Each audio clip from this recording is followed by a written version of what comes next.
Tattoo conventions are coming back. Would you like some tips, tricks, professional insights, and downloadable checklists to help you with your next shows? Stay tuned.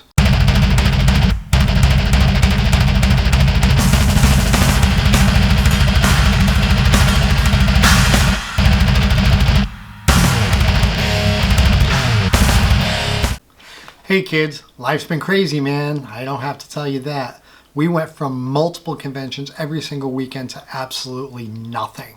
And looks like the world's starting to get back to normal, just a little bit anyways, and we're going to try and make the best of that. Now, I've been going to tattoo conventions either as an attendee or working them for 30 years now. And I can tell you I've made an awful lot of mistakes. I've forgotten my gear. I've forgotten to book rooms. Anything you can think of, I've probably made at some point over the last 3 decades. So we've gotten together with a bunch of, solid tattooers that travel regularly. What we have here is a collection of tips, tricks, and professional insights. Going to help tell you what to do, what not to do, including some downloadable forms and checklists and stuff for you to help you out getting to shows, being prepared for the shows, and, conducting business at the show. What are you looking for out of a tattoo convention? Are you looking to just show up and get sloppy with your buddies in a strange town? I gotta tell you, that's a lot of fun.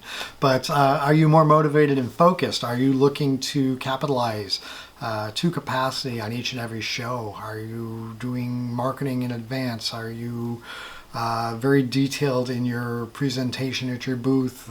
Do you know what you want to say to people when they come up? Do you know what you don't want to say to people when they come up? How do you handle your clients there? Do you follow through afterwards? We've got an awful lot of good information here.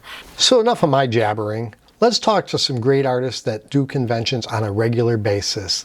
They are more current than I am when it comes to that, because I haven't tattooed at a show in a number of years.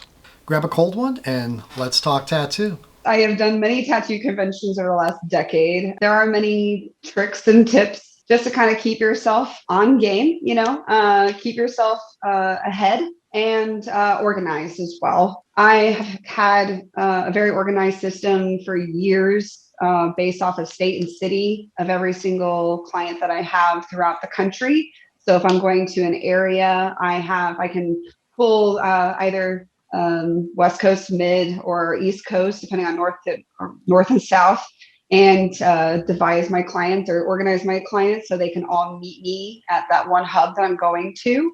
And having paperwork on me, like physical paperwork, in case I lose my phone or in case I, drop my iPad at the airport, which just happened. I have their numbers, I have their contacts, I have everything. So your clients, you have with you, making sure that you have a checklist like Mark, needs really badly.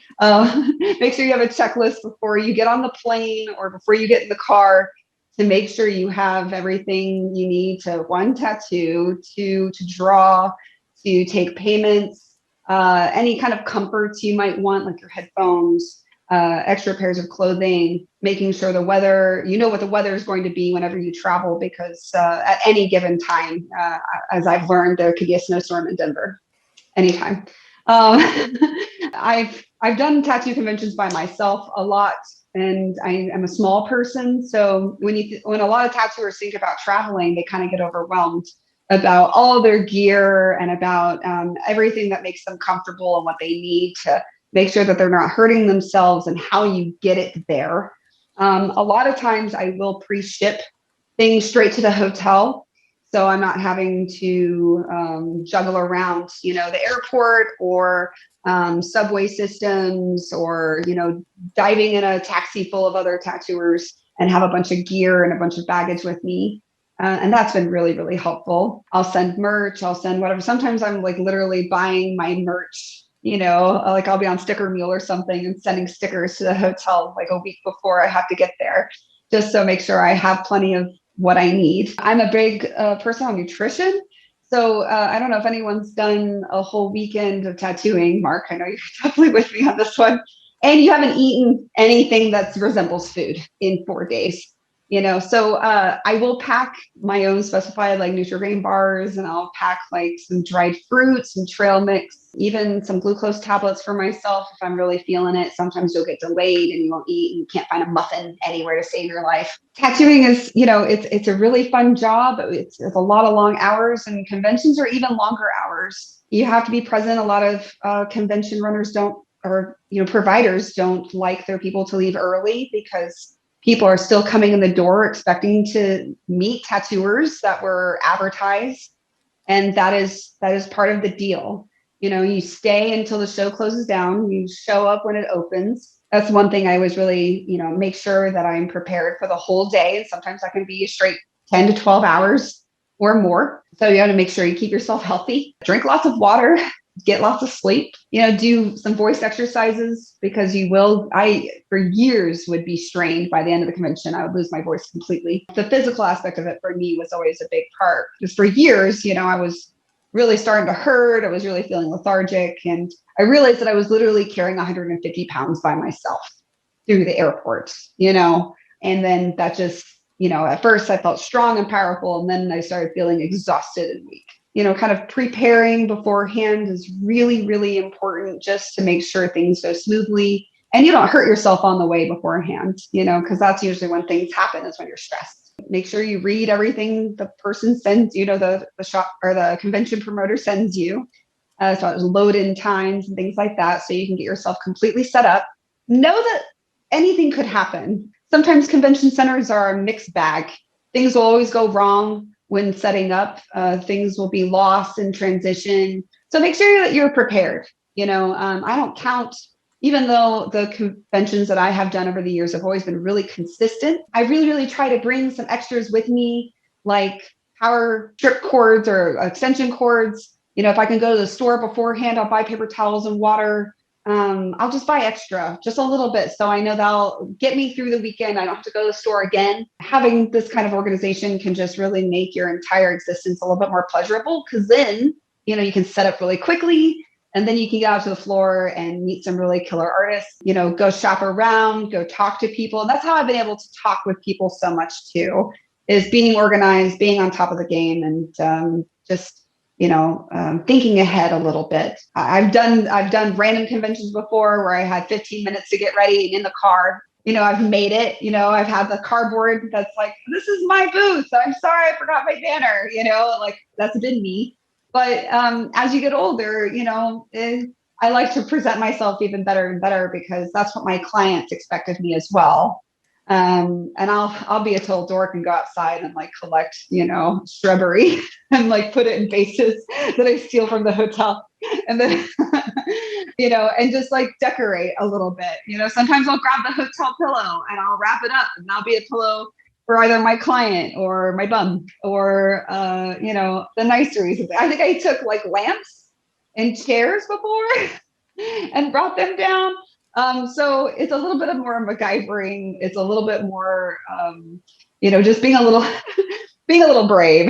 And I think that comes from being desperate and figuring it out. And I've had some really amazing older tattooers kind of show me the way as well. Thanks, Mark. My my tattoo family has always shown me that it's okay to do these things. Make sure you get to the airport on time as well, and make sure you have fun. Most important, if you're stressing the whole time, you're going to stress your crew out. You're going to stress your neighbors out. Try to center in, find your focus, and have fun. You've been doing shows over the last few years. What would you say the biggest benefits are in traveling and doing the conventions? The biggest benefit for me is doing the networking. I mean, you're interviewing me at Frank DeMayo's shop in Connecticut. I'm from Wisconsin. And so for me, being able to get to travel and, enjoy the company of somebody that's a great artist and take me into his shop, and that's what really benefits me the most. Because in Wisconsin, the tattoo artists, they don't really hang out together. They kind of like, I think they're afraid of each other, And so the benefit of going to a show and meeting people from all over and having the opportunities to travel to their city and learn some tips from them or show them some things, create some artwork and build a relationship. I think those are the things that long outlive the things that we do as artists. My husband and I kind of created a really good business plan for traveling, and that is customer service. Once again, I've been to so many conventions, like we do 20 shows a year. Like I've been to so many conventions where you can walk around and like people are walking around, mulling over portfolios or available designs or whatever. And like the person sitting at the booth doesn't say anything to them. And then they just walk away. It's like, why, if you're not going to greet your customers, like these people are here to give you money. Like that's the biggest thing. And so my husband is like the front man. He's the one that talks to everybody. He handles all of the clients, and his customer service is top tier, chef's kiss. So he makes everybody feel welcome. And we've been to so many shows that people have come to the booth, they've mulled around or whatever. And, he said, hey, how are you enjoying the show? Yada, yada, yada, and made small talk. And then they'll be on their way, and a couple hours later, they'll be back and they'll say, you were the only booth that talked to me. Like nobody else has said anything. And I think it's just one of those tattooer traits where we're like incredibly socially awkward humans, like in general, because we don't know how to handle our own lives. So talking to people is like a weird thing. And I know personally, because I'm the same fucking way, and that's why I have him do it for me. But so he handles all of that front stuff. And then, I get in and I just tattoo them basically. And from there, give them that part of the experience. So they have just an overall good time where, if you go to a convention and you aren't talked to, like, what's the point of going? Like, if this person's not going to be like, hey, how are you? Do you want to get anything done? Obviously, you're not going to get tattooed there. So the biggest thing is customer service. Always. The customer is always right. As cliche as that sounds, is, experience is everything. And if you're not going to give somebody an experience, like I will. Like the secret to that is presentation. Like nice banners, nice setup on your table. Like we do tablecloths, like custom tablecloths and stuff like that. But the main thing is having a nice selection of pre-drawn designs. I find that people don't like picking colored flash. So if you painted flash, typically they're not inclined to get that tattooed. They're more inclined if you have all of your drawings, line drawings cut out and placed on the table, they're more inclined to come by and pick that off the table, as opposed to opening up a book with a bunch of line drawings. They're less inclined. If you spread them out on your table and you have line drawings, and even more so if you put the price, because they don't even have to ask you. They're like, okay, cool. And the magic number is 200. I find that the magic number for someone just walking around, they can do 200. So if you base your designs off of $200, you can, crank out a whole bunch of those in one day and you're set. Huge thank you to those awesome artists that are happy to share their knowledge with you and help make tattoo conventions a little more fun. So why do we do conventions in the first place? What's your reasoning? Is it the money? Do you want to meet people? Do you want to see what the new products are? Let's talk about that. You all know that I sell supplies, but that's not the only reason I like to go to tattoo shows. I've been going to conventions since 1992. I love meeting people. I love having beers with old friends and making new friends. It's always great to see what other people are doing, what techniques they're using, what products they're using, learn tips and tricks about setting up machines and different configurations. There's always something to learn if you're paying attention. You guys will find tattoo conventions a lot more informative and useful and productive if you sit down and figure out why you're really going. Let's take a minute and talk about some tips and tricks as to how to make a tattoo convention more productive for you. If your main objective is to make money at tattoo conventions, you better bring your A game because the world is really competitive these days. Your portfolio better be top notch and your people skills better be even better because there's an awful lot of artists to choose from at these shows.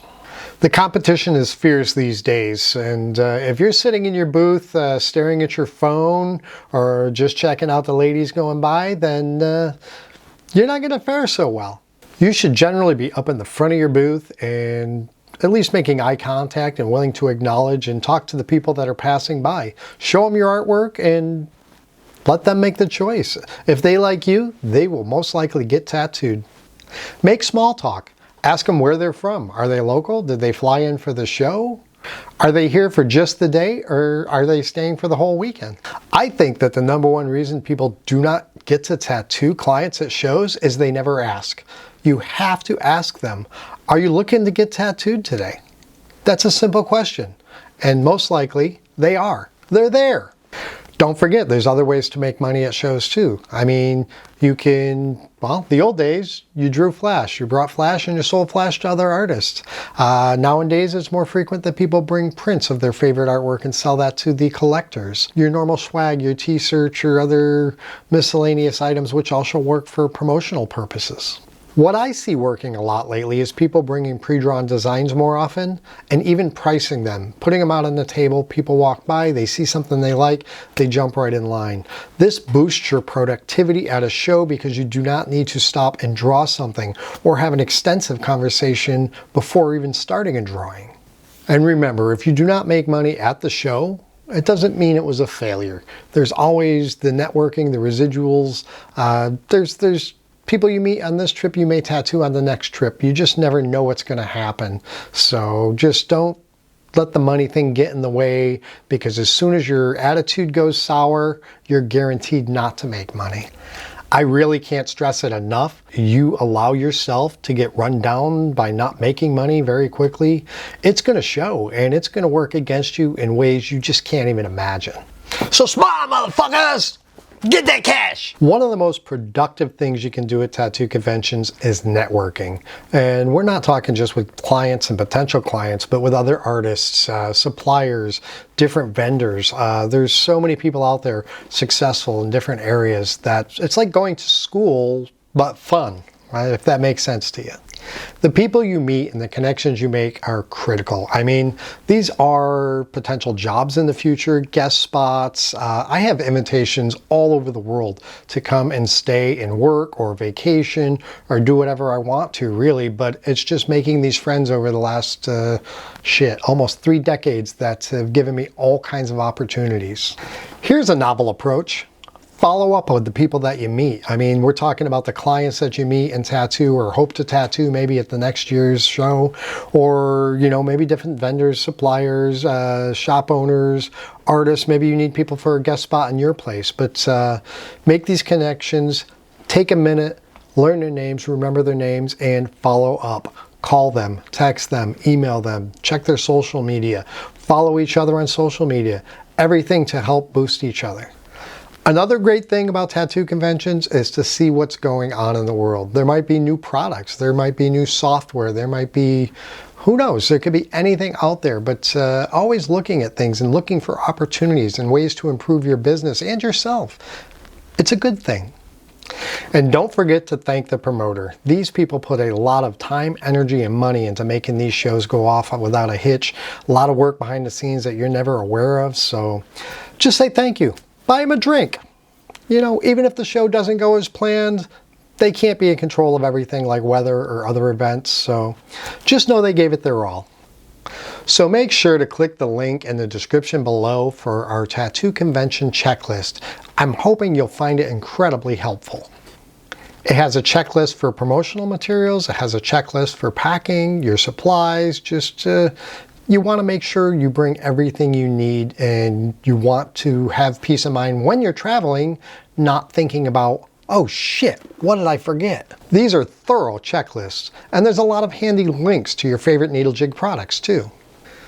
Now, we've all shown up at a show and forgotten something. It could be something small like banner hooks. It could be something huge like your power supply. And you end up having to scramble to borrow something from a buddy or go buy duplicates, waste money. That becomes really frustrating. With this checklist, you should have no excuse. So in my best late night TV voice, but wait, there's more. With this checklist, you get an additional sheet which allows you to fill out items for your budgeting, your travel, everything else you could possibly need for this trip. And if you subscribe now, this is yours absolutely free. I really hope you find this information helpful, but I'll tell you what, do your fellow artists a friend and comment below with your favorite tips and tricks and what you do to make money at a show. I'm sure they'd appreciate it. And do not forget to like, share, subscribe, and smash that like button, because that's what they did in the 90s, I think. So Appreciate y'all. Have a great one.